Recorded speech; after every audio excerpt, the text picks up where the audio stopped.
در دل کوههای البرز، جایی میان مه و سکوت، سرزمینی نفس می کشد که میلیون ها سال تاریخ را در خود جای داده است.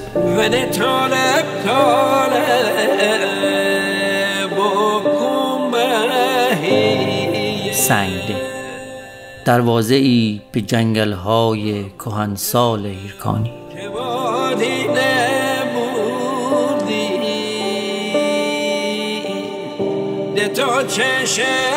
جنگل‌هایی که با قدمت بیش از 40 میلیون سال بازمانده‌ای کمیاب از دوران سوم زمین شناسی هستند. درختان راش با قامت‌های استوارشان گویی تاریخ زنده‌ای هستند که نسل به نسل از رازهای زمین برایمان حکایت می‌کنند.